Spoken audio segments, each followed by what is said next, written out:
ಶುಭೋದಯ ಎಲ್ಲರಿಗೂ. ಶ್ರೀ ಆದಿತ್ಯ ದೇವಿ ಯೂಟ್ಯೂಬ್ ಚಾನೆಲ್ಗೆ ಸ್ವಾಗತ. ಇಂದು ನಾವು ಅತ್ತಿಬೆಲೆಯಲ್ಲಿರುವಂತಹ ನಮ್ಮ ಗುರುಜಿಯವರ ಮನೆಯಲ್ಲಿದ್ದೀವಿ. ದೇವಿಯ ಇವತ್ತು ಪಲ್ಲಕ್ಕಿ ಉತ್ಸವವನ್ನ ಮಾಡ್ತಾ ಇದ್ದಾರೆ. ಆದ್ರಿಂದ ಇಲ್ಲಿ ದೇವಿಯ ದರ್ಶನಕ್ಕಾಗಿ ನಾವು ಕೂಡ ಬಂದಿದ್ದೀವಿ. ಇಂದಿನ 12 ರಾಶಿಗಳ ಫಲಾಫಲವನ್ನ ನೋಡೋಣ. ನಮ್ಮ ಗುರುಗಳಾದಂತಹ ಖ್ಯಾತ ಜ್ಯೋತಿಷ್ಯರು, ವಾಸ್ತು ತಜ್ಞರು, ಶ್ರೀ ರೇಣುಕಾ ಯಲ್ಲಮ್ಮ ಹಾಗೂ ಮಲೆ ಮಹದೇಶ್ವರರ ಆರಾಧಕರಾದಂತಹ ಶ್ರೀಯುತ ಅರ್ಜುನ್ ರಾವ್ ಗುರುಜಿಯವರಿಂದ ತಿಳಿದುಕೊಳ್ಳೋಣ ಬನ್ನಿ. ಸಮಸ್ತ ನಾಡಿನ ಜನತೆಗೆ ಶ್ರೀ ಅತಿಥಿ ದೇವಿಯಾಗ ನನ್ನ ತಾಯಿ ಜಗನ್ಮಾತೆ ಸ್ವರೂಪಿಣಿಯಾಗಿರ್ತಕ್ಕಂಥ ರೇಣುಕಾ ಯಲ್ಲಮ್ಮ ನಿಮ್ಮ ಜೀವನದಲ್ಲಿ ಸುಖ, ಶಾಂತಿ, ನೆಮ್ಮದಿ, ಆರೋಗ್ಯ ಭಾಗ್ಯ ಎಲ್ಲವನ್ನು ಕೊಟ್ಟು ಕಾಪಾಡಲಿ. ಹಾಗೆ ನನ್ನ ತಂದೆ ಮಲೆ ಮಹದೇಶ್ವರನು ಕೂಡ ನಿಮಗೆ ಆಶೀರ್ವಾದವನ್ನು ಕೊಡಲಿ. ನಮ್ಮಪ್ಪ ಯಾವತ್ತೂ ನಿಮಗೆ ನಿಮ್ಮ ಜೀವನದಲ್ಲಿ ಸುಖ, ಶಾಂತಿ, ನೆಮ್ಮದಿ ಕೊಡಲಿ. ಬಂಧುಗಳೇ, ಈ ದಿನ 21/7/2025 ಸೋಮವಾರ, ಉತ್ತರಾಯಣ, ಗ್ರೀಷ್ಮ ಋತು, ಶ್ರೀ ವಿಶ್ವವಸುನಾಮ ಸಂವತ್ಸರದ ಆಷಾಢ ಮಾಸದ ಕೃಷ್ಣ ಪಕ್ಷದ ಏಕಾದಶಿ ದಿನ. ಈ ದಿನ ರೋಹಿಣಿ ನಕ್ಷತ್ರ ಬೇರೆ, ಮಹಾ ನಕ್ಷತ್ರ ಬೇರೆ ಇದೆ.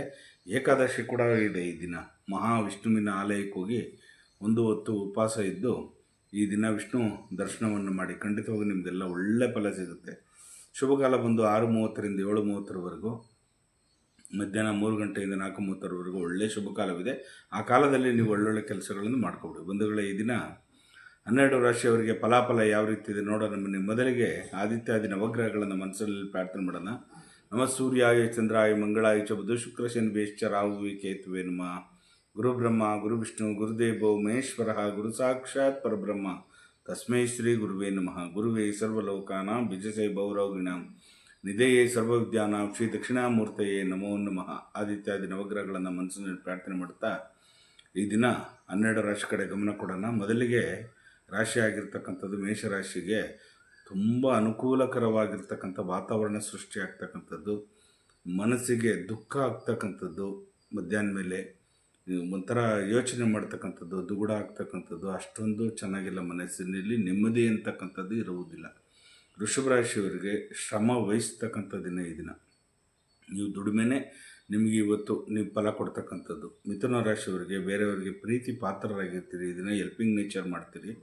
ತುಂಬ ಅನುಕೂಲಕರವಾಗಿರ್ತಕ್ಕಂಥ ಯಾವುದಾದ್ರು ಒಂದು ಪ್ರಯೋಜನವನ್ನು ಅವರಿಗೆ ಮಾಡಿಕೊಡ್ತೀರಿ. ಮತ್ತು ಕರ್ಕಾಟಕ ರಾಶಿಯವರಿಗೆ ಅಪೇಕ್ಷೆಕ್ಕಿಂತ ಮೀರಿದ್ದು ಲಾಭ ಸಿಗ್ತಕ್ಕಂಥ ದಿನ ಈ ದಿನ.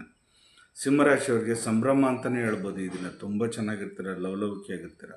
ಕನ್ಯಾ ರಾಶಿಯವ್ರಿಗಂತೂ ಶುಭದಾಯಕವಾಗಿರ್ತಕ್ಕಂಥ ದಿನ ಈ ದಿನ. ತುಂಬ ಎಷ್ಟು ಚೆನ್ನಾಗಿರ್ತೀರ ಅಂದರೆ ಅಷ್ಟೊಂದು ಆಕ್ಟಿವೇಟೆಡ್ ಆಗಿರ್ತೀರ. ತುಲಾ ರಾಶಿಯವರಿಗೆ ಬೇರೆಯವರಿಗೆ ಕಾಳಜಿ ವಹಿಸ್ತೀರ.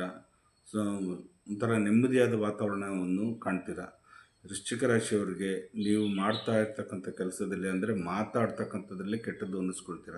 ಒಳ್ಳೆಯದನ್ನೇ ಮಾಡ್ತಾ ಇರ್ತೀರ, ಆದರೆ ಮಾತಿನಿಂದ ನಿಮಗೆ ಕೆಟ್ಟದ್ದು ಅಂತ ಒಂದು ಹೆಸರು ಬರುತ್ತೆ. ಧನುಷ ರಾಶಿಯವರಿಗೆ ಈ ದಿನ ಧೈರ್ಯ ಸಾಹಸದಿಂದ ಕೂಡಿರ್ತೀರಿ. ಏನೇ ಬಂದರೂ ಎದುರಿಸುವಂಥ ಛಲ ನಿಮ್ಮಲ್ಲಿರುತ್ತೆ. ಖಂಡಿತ ನಿಮ್ಗೆ ಒಳ್ಳೆಯದಾಗುತ್ತೆ. ಮಕರ ರಾಶಿಯವರಿಗೆ ಪ್ರಯಾಣದ ದಿನ ಅಂತಲೇ ಹೇಳ್ಬೋದು. ದೂರ ಪ್ರಯಾಣ ಮಾಡ್ತಕ್ಕಂಥದ್ದು, ಭಕ್ತಿ ಕ್ಷೇತ್ರಗಳಿಗೆ ಹೋಗ್ತಕ್ಕಂಥದ್ದು. ಕುಂಭರಾಶಿಯವರಿಗೆ ಛಲದಿಂದ ಇವತ್ತು ಯಥೇಚ್ಛವಾಗಿ ನೀವು ಛಲದಿಂದ ಒಂದು ದೃಢ ಸಂಕಲ್ಪ ಮಾಡ್ಕೊಂಡ್ಬಿಡ್ತೀರಿ. ಈ ದಿನ ತುಂಬ ಚೆನ್ನಾಗಿ ಒಳ್ಳೆ ಧೈರ್ಯವಂತರಾಗಿ ಕೀರ್ತಿವಂತರಾಗಿರ್ತೀರಿ. ಮೀನರಾಶಿಯವರಿಗೆ ಈ ದಿನ ಸ್ವಲ್ಪ ಮಟ್ಟಿಗೆ ಕೆಟ್ಟ ವಾರ್ತೆಗಳನ್ನು ಕೇಳೋದು, ರಸ್ತೆಯಲ್ಲಿ ಅಪಘಾತ ಆಗ್ತಕ್ಕಂಥದ್ದು, ಮತ್ತು ಜಾಗೃತಿಯಾಗಿರಬೇಕು. ಯಾವುದೇ ಒಂದು ಕೆಲಸ ಮಾಡಬೇಕಾದ್ರೂ ಸ್ವಲ್ಪ ಎಕ್ಸ್ಟ್ರಾ ಕೇರ್ ತಗೊಳ್ಳಿ. ಆ ಥರ ಒಂದು ಇದೆ. ಹೀಗೆ 12 ರಾಶಿಗಳಿಗೆ ಫಲಾಫಲಗಳುಂಟು. ಜಗನ್ಮಾತೆ ಸ್ವರೂಪಿಣಿಯಾಗಿರ್ತಕ್ಕಂಥ ರೇಣುಕಾ ಯಲ್ಲಮ್ಮ ಹಾಗೂ ಮಲೆ ಮಹದೇಶ್ವರ ಸ್ವಾಮಿ ನಿಮ್ಮ ಜೀವನದಲ್ಲಿ ಸುಖ, ಶಾಂತಿ, ನೆಮ್ಮದಿ, ಆರೋಗ್ಯ ಭಾಗ್ಯ ಎಲ್ಲವನ್ನು ಕೊಟ್ಟು ಕಾಪಾಡಿ. ಉಧೋ ಯಲ್ಲಮ್ಮ ಉಧೋ ಯಲ್ಲಮ್ಮ ಉಗೇ ಮದಪ ಲೋಕ ಸಮಸ್ತ ಸುಖಿನೋ ಭವಂತು ಸನ್ಮಂಗಳಾನಿ ಭವಂತು ಸರ್ವೇ ಜನ ಸುಖಿನೋ ಭವಂತು ಸನ್ಮಂಗಳಾನಿ ಭವಂತು. ಒಳ್ಳೆಯದಾಗಲಿ, ನಿಮ್ಮೆಲ್ಲರಿಗೂ ಶುಭವಾಗಲಿ ಈ ದಿನ. ನೋಡಿದ್ರಲ್ಲ ಇಂದಿನ 12 ರಾಶಿಗೆ ಯಾವೆಲ್ಲ ಫಲಾಫಲಗಳಿವೆ ಅಂತ. ಪ್ರತಿನಿತ್ಯ ಇಲ್ಲಿ ನೂರಾರು ಜನ ಭಕ್ತರು ಬರ್ತಾರೆ. ದೇವಿಯ ದರ್ಶನವನ್ನ ಪಡೆದುಕೊಂಡು ತಮ್ಮ ಸಮಸ್ಯೆಗಳಿಗೆ ಗುರುಗಳಿಂದ ಪರಿಹಾರಗಳನ್ನ ಕಂಡುಕೊಂಡು ಒಳ್ಳೆಯ ಸುಖಮಯವಾದಂತಹ ಜೀವನವನ್ನ ನಡೆಸ್ತಾರೆ. ಗುರುಗಳು ಸೂಚಿಸುವಂತಹ ಪರಿಹಾರಗಳು ಖಂಡಿತ ಯಾವುದೇ ರೀತಿಯಾದಂತಹ ಸಮಸ್ಯೆಗಳು ಇದ್ರೂ ಕೂಡ ಖಂಡಿತ ಪರಿಹಾರ ಆಗೇ ಆಗುತ್ತೆ.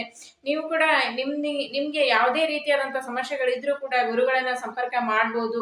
ಹಾಗೆ ಅತ್ತಿಬೆಲೆಯಲ್ಲಿರುವಂತಹ ದೇವಿಯ ದೇವಾಲಯಕ್ಕೆ ಕೂಡ ನೀವು ಬರ್ಬೋದು. ನಿಮ್ಮ ಸಮಸ್ಯೆಗಳನ್ನ ಗುರುಗಳ ಹತ್ರ ಹೇಳ್ಕೊಂಡು ಅದಕ್ಕೆ ಪರಿಹಾರಗಳನ್ನ ಕಂಡುಕೊಳ್ಬಹುದು. ನಿಮಗೇನಾದ್ರು ಸಮಸ್ಯೆಗಳಿದ್ರೆ ಖಂಡಿತ ಗುರುಗಳನ್ನ ಸಂಪರ್ಕ ಮಾಡ್ಬೋದು. ಸ್ಕ್ರೀನ್ ಮೇಲೆ ಬರ್ತಾ ಇರುವಂತ ನಂಬರ್ಗೆ ಕರೆ ಮಾಡಿ ನಿಮ್ಮ ಸಮಸ್ಯೆಗಳನ್ನ ಗುರುಗಳ ಹತ್ರ ಹೇಳ್ಕೊಳ್ಳಿ. ಖಂಡಿತ ಗುರುಗಳು ಅದಕ್ಕೆ ಪರಿಹಾರವನ್ನ ಸೂಚಿಸ್ತಾರೆ. ದಯವಿಟ್ಟು ಲೈಕ್ ಮಾಡಿ, ಶೇರ್ ಮಾಡಿ, ಕಮೆಂಟ್ ಮಾಡಿ, ಸಬ್ಸ್ಕ್ರೈಬ್ ಆಗಿ. Thank you.